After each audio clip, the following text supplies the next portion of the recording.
real beauty in your heart. Boche Golden Diamonds. Buy now, pay later. Nilambur പാത്തിപ്പാറയിൽ concrete റോഡിന്റെ ഒരു ഭാഗം തോട്ടിലേക്ക് ഇടിഞ്ഞു വീണു. 15ഓളം കുടുംബങ്ങൾ വഴി തടസ്സപ്പെടുമെന്ന ആശങ്കയിൽ. കഴിഞ്ഞ ദിവസമുണ്ടായ കനത്ത മഴയിലാണ് റോഡിന്റെ ഒരു ഭാഗം ഇടിഞ്ഞത്. പ്രായമായവരും കിടപ്പ് രോഗികളും പ്രത്യേക പരിഗണന അർഹിക്കുന്നവരും ഉൾപ്പെടെ 15ഓളം കുടുംബങ്ങളുടെ ഏക ആശ്രയമാണ് ഈ റോഡ്. കോൺക്രീറ്റ് ചെയ്ത റോഡിനോട് ചേർന്നുള്ള ഭാഗമാണ് തോട്ടിലേക്ക് ഒലിച്ചിറങ്ങിയത്. മഴ വീണ്ടും ശക്തമായാൽ റോഡ് പൂർണ്ണമായും തകരുമെന്ന ആശങ്കയിലാണ് നാട്ടുകാർ. തോട് കയ്യേറ്റമാണ് റോഡ് തകർച്ചയ്ക്കിടയാക്കുന്നതെന്നും ആക്ഷേപമുണ്ട്. നഗരസഭയിലെ 6 വാർഡുകളിലൂടെ ഒഴുകുന്ന തോടിൽ കയ്യേറ്റം വ്യാപകമാണെന്ന് കാണിച്ച് നാട്ടുകാർ നേരത്തെ റവന്യൂ മന്ത്രിക്കും നഗരസഭയ്ക്കും മറ്റും പരാതി നൽകിയിരുന്നു. എംഎൽഎയും നഗരസഭയും ഉൾപ്പെടെ അധികൃതർ പ്രശ്നം ഗൌരവമായി കാണണമെന്നും റോഡ് സംരക്ഷിക്കാൻ നടപടി സ്വീകരിക്കണമെന്നും നാട്ടുകാർ ആവശ്യപ്പെട്ടു. 8-10 കുടുംബങ്ങളോളം താമസിക്കുന്ന ഏരിയയിലേക്കുള്ള വഴിമാർഗമാണ്. ഹോസ്പിറ്റലിലേക്കും മറ്റ് സ്ഥലങ്ങളിലേക്കും വീടുകളിലേക്കും പോകുന്ന വഴിയുടെ അവസ്ഥയാണ് ഈ കാണുന്നത്.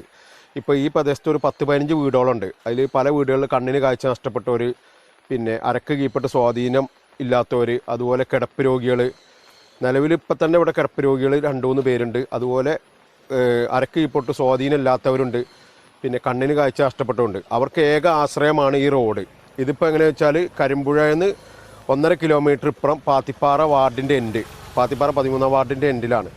അവിടുന്ന് മുതിരിത്തോടിന് സമാനമായിട്ട് ചാരി വന്ന് ഒരു 10-15 വീടുകൾ ആശ്രയിക്കുന്ന ഏക റോഡാണിത്. ഇവിടേക്കുള്ള ഏക ആശ്രയം ഈ റോഡാണ്. അതിലെ അവസ്ഥയാണ് ഇപ്പോൾ. മിനിഞ്ഞാന്നത്തെ വെള്ളപ്പൊക്കത്തിന് സംഭവിച്ചതാണ്. ഇനിയും ഒരു നല്ലൊരു മഴക്കെടുതി കൂടെ ഉണ്ടായാൽ ഈ റോഡ് തന്നെ ഇല്ലാതാകുന്നിടത്തേക്കാണ് പോക്ക്.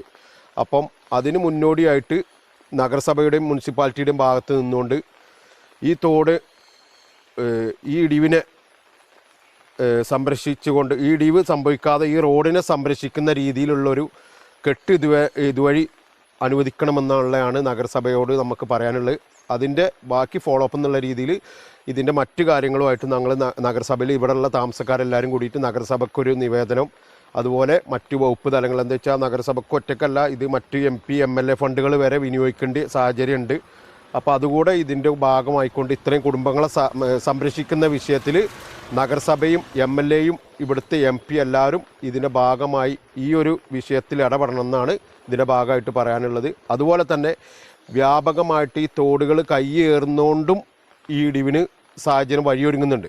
എന്താ വെച്ചാൽ നിലവിൽ 5 വർഷം മുന്നേ ഇത് സംബന്ധിച്ച് നഗരസഭയ്ക്കും MLAയ്ക്കും പരാതി നൽകാൻ ഒരുങ്ങുകയാണ് നാട്ടുകാർ. News bureau, Nilambur.